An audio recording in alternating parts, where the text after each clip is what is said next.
Ndabahaye mwiriwe abandi mwaramutse bivanye naho muherereye muri kano kanya muriko muratwumviriza kuri uyu munsi wa kabiri igenekerezo rya 20/2026 musangwa ikaze ryo gukurikirana amakuru mwateguriwe mukaba muyashikirizwa na Dondo Tuyomba z'umutima afadikanije na Justin Manirakiza mu buhinga bw'ivyuma.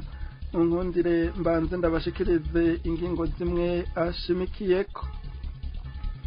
Umwaka wa 2025 warangiye hakiri ibibazo vyinshi bihanze abarundi muri Parseme bakifuza ko muri uyu mwaka wa 2026 hogera igihinduka mu gutorera inyishu ivyo bibazo. Yamara bamwe n'abandi babona ko abategetsi bakomoka muri CNDD-FDD badahanurwa umuti ngo nukubasezerera. Inzandiko canke ibitabo birimwo uko Uburundi bwotera imbere biguma vyandikwa. Faustin Ndikumana arongoye Parseme na Gabriel Rusiri arongoye ishirahamwe Olicome babona ko izo nzandiko zidakurikirwa n'ibikorwa ataco bimaze. Hari n'ayandi mu kanya nido. Ndasubiye kubaramutsa. Nuko mwari mwajeje kuvyumva mu ncamake umwaka wa 2025 waraye urangiye hariho ibibazo bihanze abarundi bitatorewe inyishu. Urongoye ishirahamwe Parseme yabishikirije kuri uyu wa 20/2025 mu kiganiro n'abamenyesha makuru aho yabishikirije mu mwihwezo w'ivyokorwa muri uyu mwaka wa 2026 kugira Uburundi butera imbere. Mu gisata c'uburimyi umukuru wa Parseme amenyesha ko yavuze kuva kera ko ivyo leta iriko irakora vyo gushira 60% vy'amafaranga agenewe ubwo bushikiranganje mu bijanye n'umwavu hakabura umwimbu, leta ikabikwiye kwicara ikaraba ivyo bintu. Leta igaca ivuga ko Faustin abivuze ariko akorera abakoroni. Ubu vyavuzwe n'umushikiranganje w'ikigega ca leta ku bwa Faustin Ndikumana arongoye Parseme ngo sinzi ko nawe ariko akorera abakoroni. Bamwe n'abandi bavuga ko abategetsi bakomoka mu mugambwe CNDD-FDD badahanurwa igihugu ngo baremera bakaguma bagita mu manga. Bahamagarira abarundi kuva hasi basubirize abo bategetsi. Inkuru na Ninete Nancy Mutoni.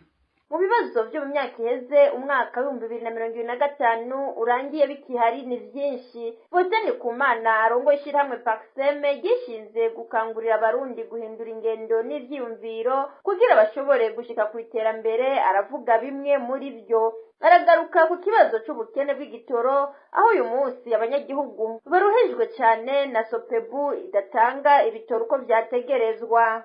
Dutumwe igigani ko twasohoye umwiwezo turavye ibinye mu mwaka wa 2023 warukwiye kugenda. Umwaka wa 2025 heze hari ibibazo nyamukuru bigize imisi bihanze abarundi dusezeye bikiri kwa kundi. Ibyo twari tubisaba mu 2024 na 2023. Ubu rero turavuga tuti harage twibibazo nyene tubona amahinduka. Hari ibivyo biciro ntawe ikabisubira. Hari ivy'igitoro. Ivy'igitoro byo bisari byasubiye inyuma. Abantu bararushije ahubwo cane ahubwo Sopebu yoyomya yuko ahubwo ibintu byasubiye inyuma. Abantu birirwa ku magrupa ari kubaza igitoro nawo ndangira barahwera bakiruka wari kwa kabiri yabuze arindira iminsi n'imisi abantu bararusha barahwera. Sopebu tuwateye akazi tuti ibintu wabisubije inyuma. Ayo mafaranga yo tuba turashorera ibintu hanze cyari karakora umuntu agitahuka. Dushora ibintu hanze hanyuma Sopebu idusubize mu muruho tutari bigere tubona. Ni ibintu bitumvikana.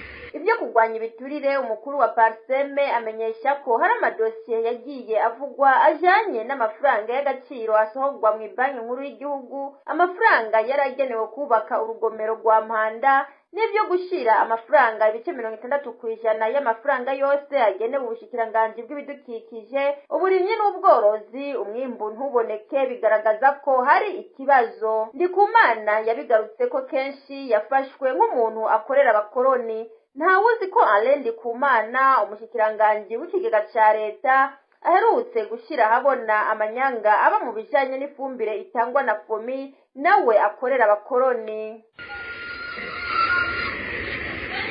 kujanye no kurwanya igiturire hari amaduka twari dusanzwe tugize imisi uko turavuga yaraho amwe yama yo muri za BRB amafaranga y'agaciro vya impanda bivuga tuba tuti none nyabo mugabo mwarumvise iby'umushiranganji w'ikiga ca leta bamushikiriza yo ubwanjye mu kiganiro natanze ejo bundi bijya bintu byo bya bije di militaire de l'agriculture narabigarutse ko dafisista ndavuga amafaranga ari mu burimyi n'ubworozi u60% arenga ari mu vinyavu bikaba resulta ari tubona hari ikibazo genda mwicare muravye n'ihunze ryumvikana bije miliyari amajana angahe mu burimyi n'ubworozi amajana 5 aranga 60% arenga ari mu vy'imyavu ibyo bintu nyabuna ngo teri yose ngo turiko dukora abakoroni sinzi ko umushikiranganji w'ikiga cya leta nawe ariko arakorera abakoroni nyine ubundi niko twabifata bamwe n'abandi bavuga ko abategetsi bakomoka mu mugambwe CNDD-FDD badahanurwa igihugu baremera bakaguma bagita mu manga bahamagarira abarundi kuva hasi basubiriza abo bategetsi. Inzandiko zamaze ziriko zitegurwa mu Burundi ngo zerekana uko Burundi bwotera imbere ariko ibikorwa bikaba ibindi. Faustin Ndikumana asaba ko bihagarara ivyo gutegura ibitabo kugira bifukera mabi ariko arakogwa bibwirizwa guhagarara. Faustin Ndikumana arasigura uko kurwanya igiturire abategetsi batavyitayeho. Kubw'uburongoye Parseme abategetsi badahindutse naho abarundi bariko baraje. Ico tuko turavuga ni umwaka wa 2026 dusaba kabisa cyumvikana leta nuko kuvyukuri hariho ikintu bita ndagisore politique formelle na politique informelle mu Burundi bitandukanye nk'umwiza nijo kuvuga formelle na ya madokima tegura twamo madokima ama vision 2020 ivyereke urwanya ubukene CCRP amapene de urwanya ubukene hariho ivyo 2060 harayo mastrategie mugabo ibiza gukorwa muri pratique n'ibindi none ibyo tubiva mu ryari urabona neza yuko igihugu ingwara kigowe n'izo tuyaduduke akamurita rongozi kuri w'igihugu ibi byuko haba politique formelle y'ibitabo yo kuza gupfuka ibikorwa bibiri ko birakogwa bikwiza guhagarara we ntushobora kuba uvuga ngo tuko turagira strategie de lutte contre la corruption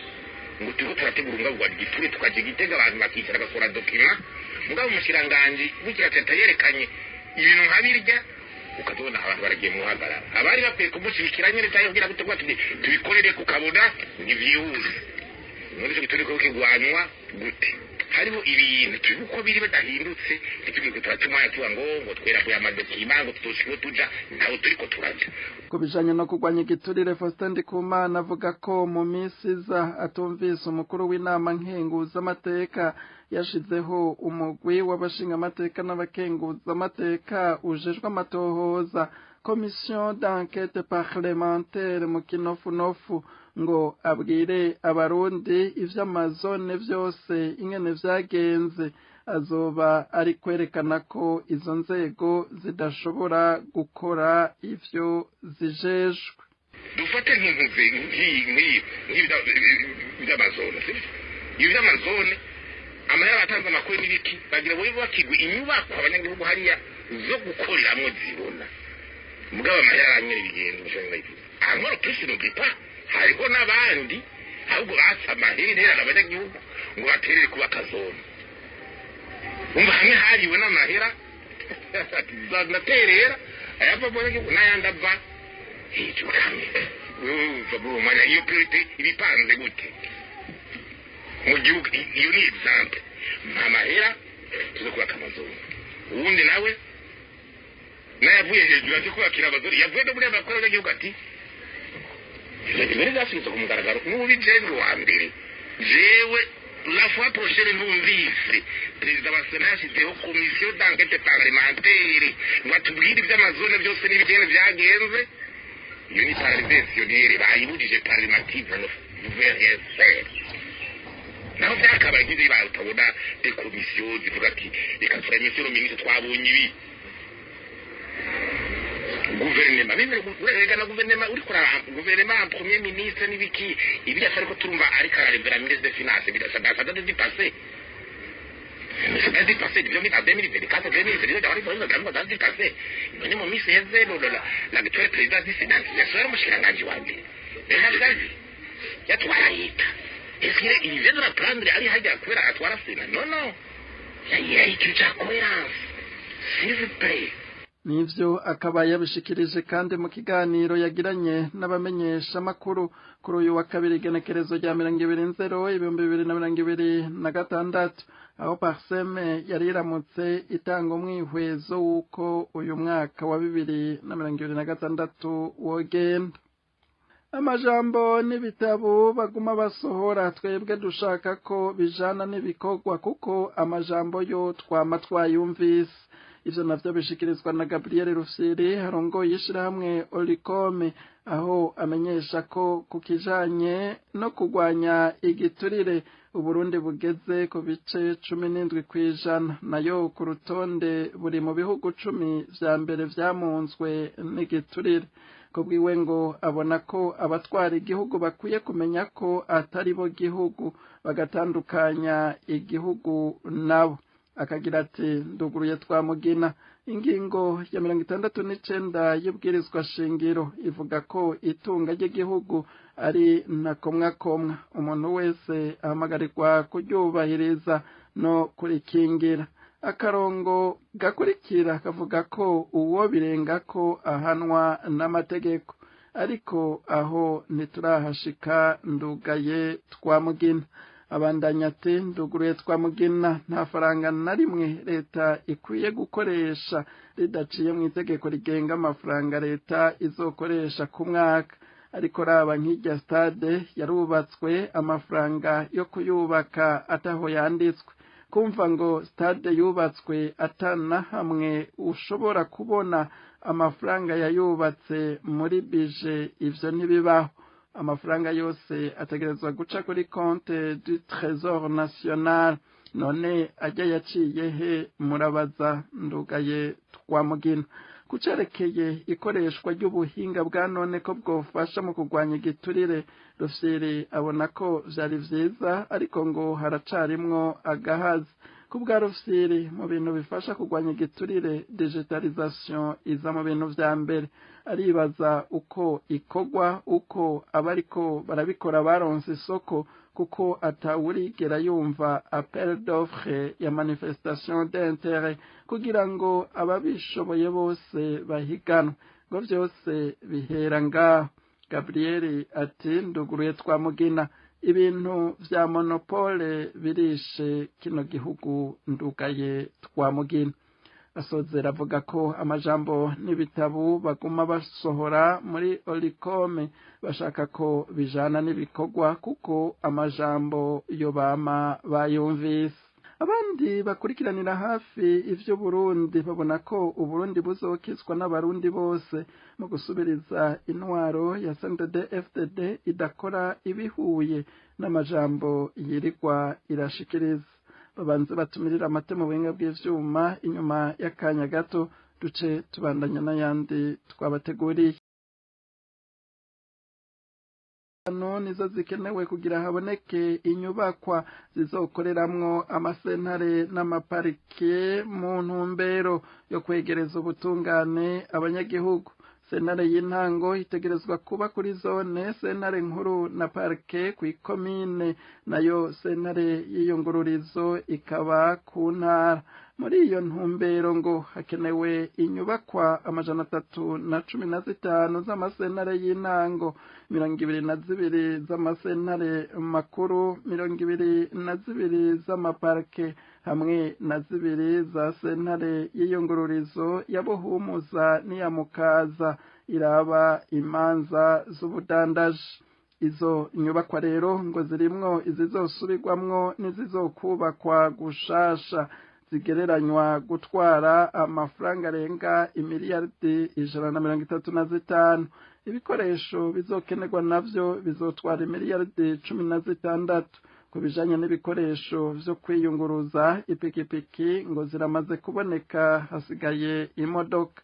umushikiranganji w'ubutungane Artemo Katihabwa asaba abarongoye intara n'amakomine gukorana n'abajejwe inyubako kugira batange ibibanza vya leta izo sentare zizokubakwamwo canke inyubakwa zosubirwamwo navyo vyashikirijwe kuri uyu wa 20/2026 mu ruganda rwo guhanahana ivyiyumviro ku bijanye no gushiraho amasentare mashasha mu ntumbero yo kwegereza ubutungane abanyagihugu.